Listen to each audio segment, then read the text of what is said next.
Hello दोस्तों, कैसे हैं आप लोग। आशा करते हैं आप लोग बहुत ही अच्छे होंगे और आपकी पढ़ाई लिखाई भी बहुत ही अच्छी चल रही होगी। दोस्तों, हम लोग निबंध के श्रृंखला में एक नया निबंध संयुक्त राष्ट्र संघ भूमिका एवं विषय पे चर्चा करेंगे और जानेंगे कि इनकी वर्तमान में प्रासंगिकता क्या है, क्योंकि ये मुद्दा हमेशा ही चर्चा में रहा है। जब भारत अस्थायी सदस्यता की मांग करता है अपनी संयुक्त राष्ट्र संघ में, तो ये मुद्दा भारत के लिए भी बहुत ही उपयोगी है। तो चलिए शुरू करते हैं आज का वीडियो। तो इसका टॉपिक है संयुक्त राष्ट्र संघ भूमिका एवं भविष्य। तो चलिए शुरू करते हैं आज का वीडियो। 1990 के दशक के पश्चात से संपूर्ण वैश्विक परिदृश्य में परिवर्तन दृष्टिगोचर हुए हैं। संपूर्ण विश्व दो ध्रुवीय शक्ति केंद्र में टूटकर एक ध्रुवीय विश्व के रूप में परिणत हो गया है। दूसरी ओर वर्तमान विश्व के समक्ष अनेक विकट समस्याएं भी विकराल रूप धारण करके खड़ी है। इन समस्याओं को महत्व न दिए जाने अथवा उनसे मुंह मोड़ने का अर्थ होगा संपूर्ण मानव जाति अथवा विश्व के लिए संकट उत्पन्न करना। वर्तमान में अंतर्राष्ट्रीय आतंकवाद, इजराइल फिलिस्तीन संघर्ष, कश्मीर मुद्दा इत्यादि समस्याएं विश्व के लिए सिरदर्द बनी हुई है। यह एक विचारणीय तथ्य है कि एक ध्रुवीय विश्व में जब विश्व की एकमात्र महाशक्ति ही जनमत तथा संयुक्त राष्ट्र संघ जैसी प्रतिष्ठित अंतर्राष्ट्रीय संस्था की उपेक्षा करके अपनी मनमानी करनी आरंभ कर दे, तो ऐसे में संयुक्त राष्ट्र संघ का क्या औचित्य रह जाता है। उल्लिखित तथ्यों को परखने, विविध अन्वेषण करने एवं संयुक्त राष्ट्र संघ की भूमिका अथवा प्रासंगिकता पर स्पष्ट रूप से चर्चा करने से पूर्व यह जान लेना आवश्यक होगा कि संयुक्त राष्ट्र संघ क्या है, किन परिस्थितियों में इस विश्व संस्था का जन्म हुआ तथा इसके उद्देश्य क्या रहे। सर्वविदित तथ्य है कि सभ्यता के युग में पदार्पण करने से पूर्व से ही मनुष्य युद्ध से परिचित था। इसके कारण एवं स्वरूप चाहे जो भी हो, युद्ध अनिवार्य रूप से होते रहते थे। विकास के मार्ग पर चलते हुए भी मनुष्य ने युद्ध को नहीं छोड़ा। आधुनिक काल में भी, विशेषकर दोनों विश्व युद्धों के पश्चात, समस्त विश्व एक ऐसी व्यवस्था अथवा संगठन की कामना करने लगा जो मानव मात्र को युद्ध से मुक्ति दिलाकर शांतिपूर्ण वातावरण प्रदान कर सके। इसी संदर्भ में प्रथम विश्व युद्ध के पश्चात 1920 में संयुक्त राष्ट्र संघ की स्थापना हुई, जो कि अंततः असफल संस्था सिद्ध हुई और द्वितीय विश्व युद्ध आरंभ हुआ। द्वितीय विश्व युद्ध के पश्चात विश्व शांति हेतु नए सिरे से प्रयास शुरू किए गए और 24 अक्टूबर 1945 को संयुक्त राष्ट्र संघ अस्तित्व में आया। संयुक्त राष्ट्र संघ के चार्टर में एक प्रस्तावना, 19 अध्याय और 111 अनुच्छेद है।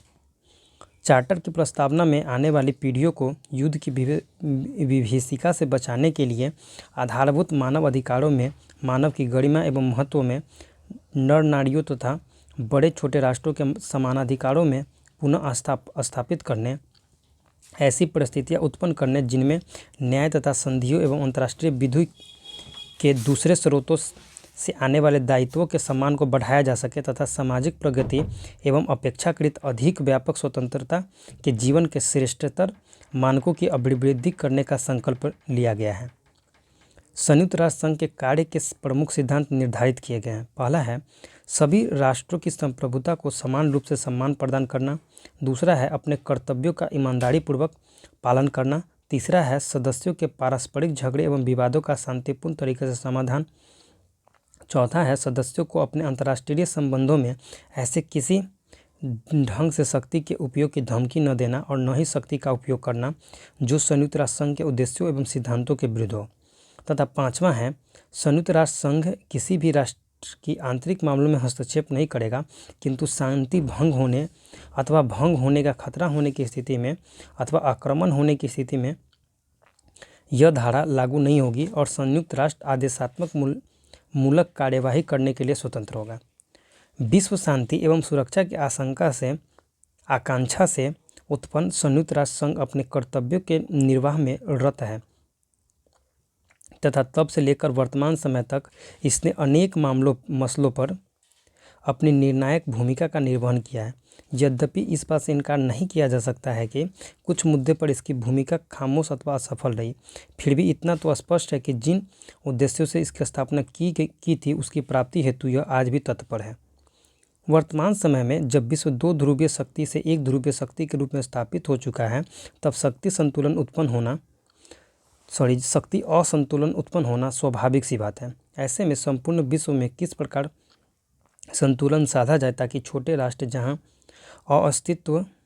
अस्तित्व व संप्रभुता की रक्षा कर सकने में समर्थ एवं सफल हो, वहीं दूसरी ओर विश्व भी युद्ध के आतंक से बचा रह सके। वैसे यदि देखा जाए तो इस विश्व संस्था ने अपनी स्थापना के समय से लेकर वर्तमान समय तक अनेक ऐसे संवेदनशील मुद्दों पर अपनी प्रभावशाली भूमिका का प्रयोग करके युद्ध अथवा अशांति से बचाकर विश्व को उपकृत किया। उदाहरण के लिए यूनान का प्रश्न, बर्लिन का प्रश्न, प्रथम खाड़ी युद्ध आदि। इन उदाहरणों के अतिरिक्त भी कई अन्य महत्वपूर्ण मुद्दे पर इसने अपनी स्थापना से लेकर अब तक अपने उत्तरदायित्व का निर्वहन किया है, किंतु फिर भी इस बात से इनकार नहीं किया जा सकता है कि कुछ मसलों पर यह असफल भी रहा है। संयुक्त राष्ट्र जब स्थापित किया गया कि मंशा गृह युद्ध से उपजी परिस्थितियों के फलस्वरूप देशों में संघर्ष को समाप्त कर शांति स्थापित करने की नहीं थी, लेकिन वक्त के साथ साथ संयुक्त राष्ट्र की इस परिप्रेक्ष्य में भूमिका बढ़ती चली गई। साइप्रस के मामले में उदाहरणार्थ तुर्की के सैनिकों ने साइप्रस में लगे उत्तरी क्षेत्रों में अड्डा जमा लिया। संयुक्त राष्ट्र इस समस्या के समाधान में दशकों तक असफल रहा, जैसा कि नाटो ने कोसोवो पर हमला कर दिया। संयुक्त राष्ट्र के तीव्र प्रतिरोध के बावजूद अमेरिका से संरक्षण प्राप्त नाटो ने हमला जारी रखा। इन कुछ घटनाओं ने आज के विश्व में संयुक्त राष्ट्र की प्रासंगिकता और प्रभावशीलता पर प्रश्न खड़े किए। इसके विपरीत संयुक्त राष्ट्र सामाजिक आर्थिक मोर्चों पर बेहद सक्रिय एवं सफल रहा। इसने विभिन्न सूखाग्रस्त और अन्य आपदाओं से प्रभावित क्षेत्रों को वित्तीय एवं अन्य प्रकार की पर्याप्त सहायता प्रदान की। संयुक्त राष्ट्र संगठन रोगों के नियंत्रण में बेहद सक्रिय रहा है और विकासशील देशों की अर्थव्यवस्थाओं की सहायता करता रहा है। कुछ समस्याएं ऐसी होती है जो समय पर नहीं सुलझाए जाने के कारण बाद में जटिल से जटिलतम होती चली जाती है। यही कारण है कि विश्व के दो महत्वपूर्ण एवं परमाणु संपन्न राष्ट्रों भारत एवं पाकिस्तान के मध्य कश्मीर आज भी समस्या एवं गतिरोध का कारण बना हुआ है। इसमें यदि पश्चात देशों का स्वार्थ घुला न होता तो अब तक यह समस्या सुलझ गई होती।